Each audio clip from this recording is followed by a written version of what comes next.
tutarudi hapa. Therefore, if you want to communicate the date of the next meeting, it should be before Friday.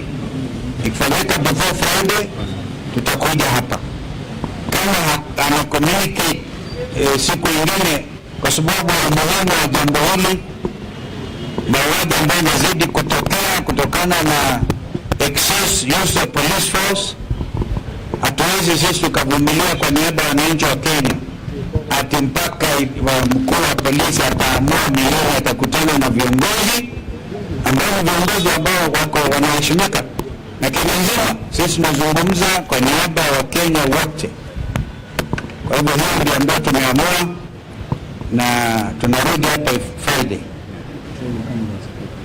Na tutakuja na Wakenya wenzetu, tutakuja na wao hapa siku hiyo, kwa sababu hii inaonekana this type of obstinacy, this type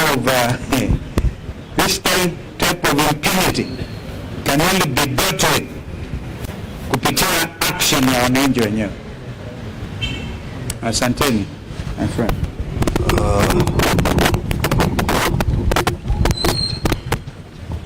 Ndugu Kalonzo Musyoka ameongea Kiswahili sanifu sana. Niruhusu niongee kwa Kimombo sababu the matter we are following up is a matter of human rights abuse, violation of civil liberties by the Kenya police, and as you know, matters of human rights are really international matters, so we would like this to be picked not just from the local point, but also from the international level. We were here on 30th of last month, and we were 7 party leaders representing other party leaders in the one-term movement. We engaged the IG with the 2 DIGs and the entire leadership of our police on grave matters of violation of civil liberties, where the police are getting into unholy lands with guns. And what we have in place is a new phenomenon that's threatening our democracy and our national security, that instead of having a government that's accountable to the people, that respects human rights, we have a government where guns and government officers work hand in hand.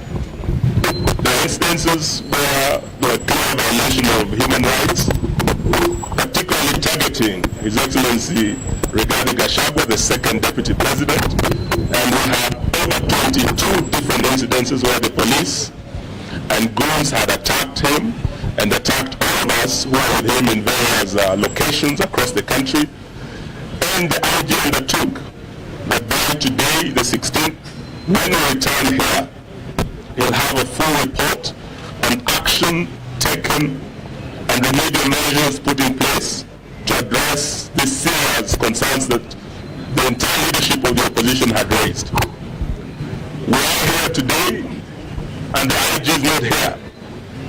Not even DIG Langat is here. Not even DIG Masangoli is here. They are all taken off. We believe this is because of the orders from above, where they have been told not to engage us. But this is an issue of accountability, so we are not going to relent. We have said we'll be back here again on Friday, and when we come, we expect none other than IG Kanja himself to be here to address the concerns we have raised. If he does not appear, we will still keep coming here every week until we hold accountable all those officers who have perpetrated these gross violations of human rights. Of greater concern is that since we are here, the police have continued doing what they said they would not do. IG Kanja himself undertook before all of us that he will make sure that the police remain apolitical, that the police will not be used with guns to disrupt meetings of the opposition or to injure any Kenyans.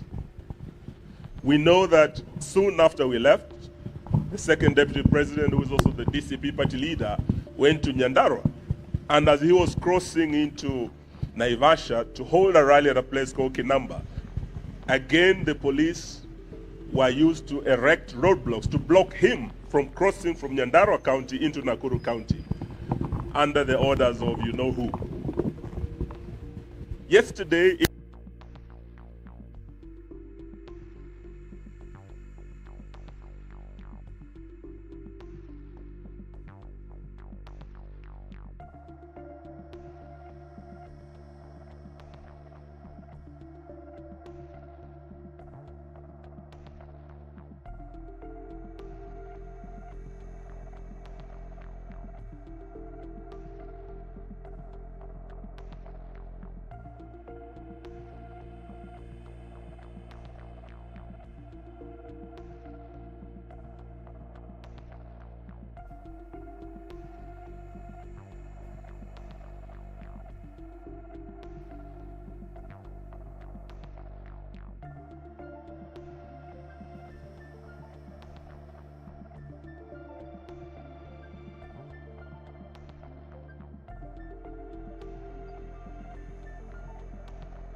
Thank you very much. As you have been told, we are here to see the IG.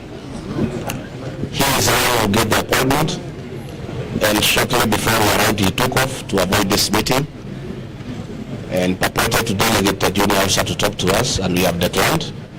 The main issue of this matter, the attack on the places of worship, is an act of terror. We cannot discuss with any other officer other than the IG himself, because he bears the greatest responsibility over security in our country. This meeting was scheduled by him. He did not even have the courtesy to tell us he will not be there, but he was instructed to take off shortly before we arrived. We have information from inside the police service that these investigations are complete. The 12 police officers who attacked us have been identified. They have been positively been located, that they are the ones who are in Witima. They have been located at the house of the local member of parliament where they took lunch after the attack. We also have information that the police actually want to prosecute these people, but William Ruto and Kipchumba Murkomen are insisting on a cover-up that these people should not face the law. This is very sad, and as my colleagues have said, we'll be back on Friday, and these people must face the law, and Kenyans will demand that they face the law.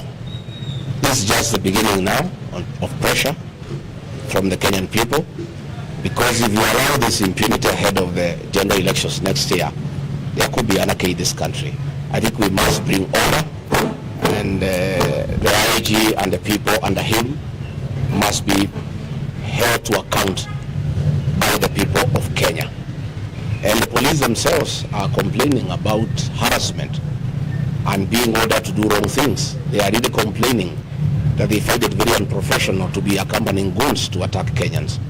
They find it very unprofessional that they are being forced to attack civilians in meetings when they have not been provoked, as happened yesterday in Kengela. In Nakuru, the police are telling us they were not given instructions to put a roadblock to stop us from going to Nakuru by the IG or the two deputy IGs. There are new directives outside the police command structure. It is Murkomen who had called the Nakuru police outside the chain of command to attack, to erect a roadblock to stop us from going to Nakuru. Effectively, the National Police Service is no longer independent. The CS is supposed to interact with the police on policy matters only, not on operations. But Murkomen has taken over police operations, and he is even calling county commanders and regional commanders outside the established command structure within the National Police Service. When a roadblock was elected in Naivasha, the police headquarters here was not even aware. It has only come now to the fore that it is the CS Interior who is giving instructions directly to the police. And actually the police are asking that they be helped, they be protected from the excesses of Kipchumba Murkomen and PS Raymond Omolo, who have taken over police operations, and they are giving instructions for police to deal with dirty political matters outside the established chain of command within the National Police Service. So IG Kaja will be back on Friday, and will come we'll have a conversation, because you must tell the people of Kenya, if you have lost control of the National Police Service, if Kipchumba Murkomen and Remo Domolo have taken over police operations, then you have no business being in office. Kipchumba had better come here in Jogo House and sit here, and Remo can sit at the Vigilance House and run the police service from there. But otherwise, what is happening is unfortunate, but in the fullness of time, I think these matters will be addressed. The people of Kenya cannot be intimidated. The people of Kenya have a right, constitutional right, to assemble, to associate, to choose whatever political formation they want, and it cannot be the police who are charged with the responsibility of maintaining law and order are the ones that are breaking the law.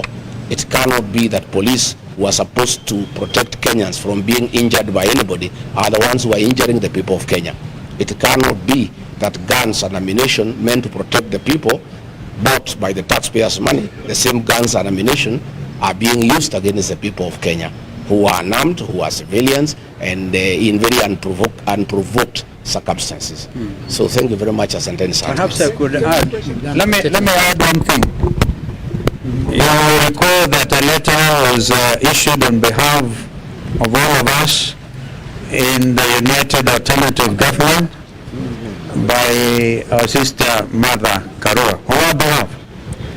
And it does, basically, if you look at the wording of that letter, it makes reference to the fact that we shall escalate this matter beyond our borders, because as Mheshimiwa Eugene said, these are matters to do with human rights, and human rights are universal.